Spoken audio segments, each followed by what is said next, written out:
The fluorescent lights of the emergency room buzzed overhead as Emma Chen pressed herself against the cold hospital wall, her hands trembling so violently she could barely hold her phone. 27 years old, a junior marketing coordinator who still sent half her paycheck home to her immigrant parents. And here she was, about to become another statistic. Her ex-boyfriend Marcus stood 30 feet away near the vending machines, his eyes scanning the crowded waiting room with the predatory focus she'd once mistaken for devotion. She'd been so stupid, so blind, the restraining order in her purse might as well have been tissue paper for all the protection it offered in this moment. "Please," she whispered to no one, to everyone, to God if he was listening. "Please, somebody help me." That's when she saw him, a tall man in an expensive charcoal suit, slightly rumpled, with dark circles under his eyes that spoke of too many sleepless nights. He was standing near the reception desk, phone pressed to his ear, barking instructions about quarterly reports with the kind of authority that made nurses step aside. Everything about him screamed power, control, money. He was exactly the type of person who would never notice someone like her. But he was also her only chance. Emma pushed off the wall and walked straight toward him, her heart hammering so hard she thought her ribs might crack. Marcus had spotted her now. She watched his expression shift from searching to finding, saw that familiar twist of his mouth that meant bad things were coming. He started moving toward her, weaving through the clusters of sick and injured people like a shark through water. She had maybe 15 seconds. "I'm sorry," she gasped, reaching the man in the suit. "I'm so sorry, but please." He looked down at her, startled, his phone still pressed to his ear. His eyes were a deep brown, intelligent and alert despite his obvious exhaustion. "Can you kiss me?" Emma blurted out, the words tumbling over each other. "Please, he's here, he's coming. And if he thinks I'm with someone, maybe he'll—" Her voice cracked. "Please." The man's eyes flickered past her shoulder, and something in his expression hardened. He didn't ask questions, didn't hesitate. In one smooth motion, he ended his call, pocketed his phone, and cupped her face with both hands. "Follow my lead," he murmured, and then his lips were on hers. It wasn't a real kiss, Emma knew that. It was protective camouflage, a shield made of another human's kindness. But his hands were gentle against her jaw, his thumb brushing away a tear she hadn't realized had fallen, and for 5 seconds she let herself believe she was safe. When he pulled back, he kept one arm around her waist, turning them both to face the approaching threat. Marcus stopped 3 feet away, his handsome face contorted with rage. "Emma, we need to talk. The lady doesn't want to talk to you." The man's voice was quiet, but it carried an edge that made Marcus's eyes narrow. "This is none of your business, man." "Emma, baby, come on. You know we're meant to—" "She's with me." The man's arm tightened protectively around Emma's waist. "And you need to leave now." Marcus took a step forward and Emma felt herself flinch. But the man in the suit didn't move. He simply pulled out his phone again and held it up. "I'm calling security."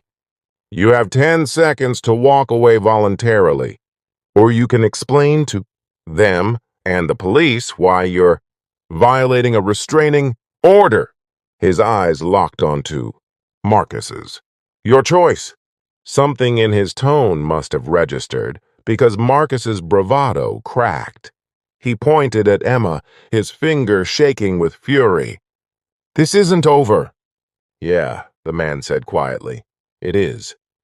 They stood there, Emma tucked against a stranger's chest, until Marcus finally turned and stormed out through the emergency room doors. Even then, her rescuer didn't let go.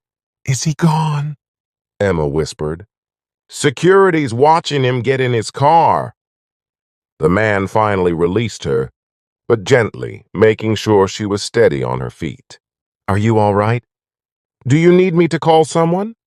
Emma shook her head, suddenly unable to speak past the sob lodged in her throat. The adrenaline was draining away, leaving her hollow and shaking. Hey, come here.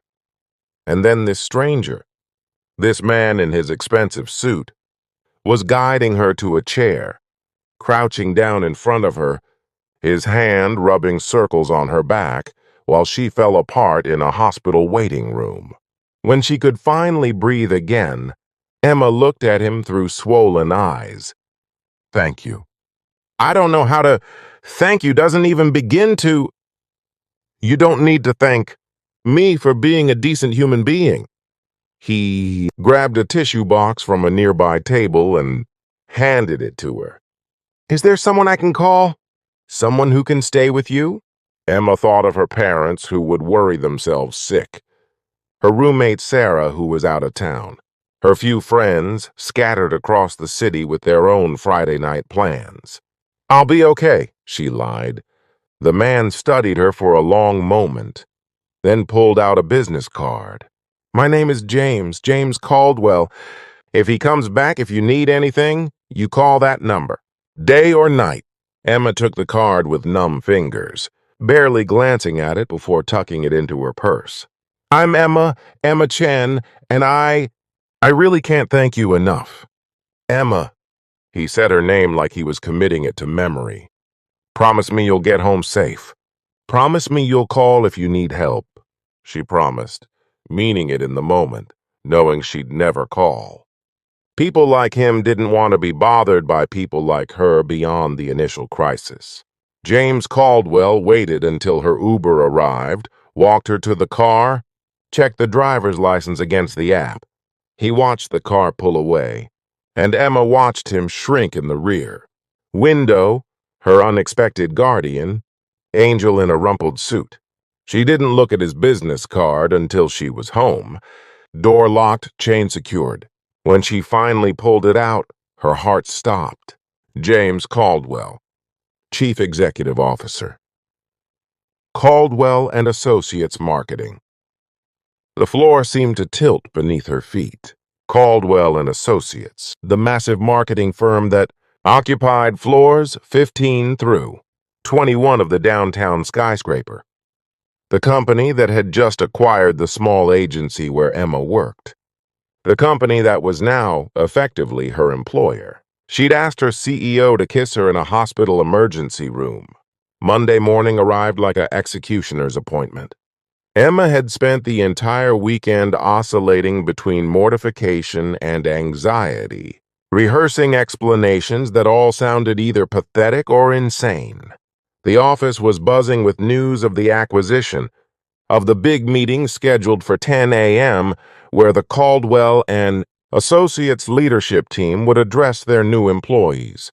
Emma sat in the back of the conference room trying to become invisible, to somehow melt into the generic office chair.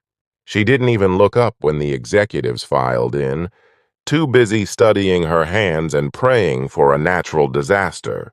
Good morning, everyone. That voice. She knew that voice. Emma's head snapped up, and there he was, James Caldwell, standing at the front of the room in another perfectly tailored suit, looking every inch the powerful CEO. His eyes swept the room, polite and professional, until they landed on her. She watched recognition flare in his expression, watched surprise shift to understanding. Their eyes held for one endless second, and she waited for embarrassment to color his features, for him to look away in discomfort. Instead, the corner of his mouth lifted in the smallest, warmest smile she'd ever seen. He didn't acknowledge her beyond that moment. He gave his speech about integration and opportunities, about respecting the creative culture of their new acquisition. But every few minutes, his eyes would find her in the crowd, just for a heartbeat, checking that she was okay. After the meeting, Emma tried to escape, but his assistant intercepted her. Miss Chen, Mr. Caldwell would like a word. Her heart sank, but she followed the assistant to a small conference room where James waited, alone. I'm so sorry, Emma began immediately. Friday night was, I had no idea who you were and I never would have. Emma! He held up a hand, stopping her spiral. You have nothing to apologize for. Nothing. You were in danger, and you asked for help. That's not something to be ashamed of. I asked you to kiss me, she said miserably. My CEO. You asked a stranger in a hospital to help protect you from someone who's threatened you.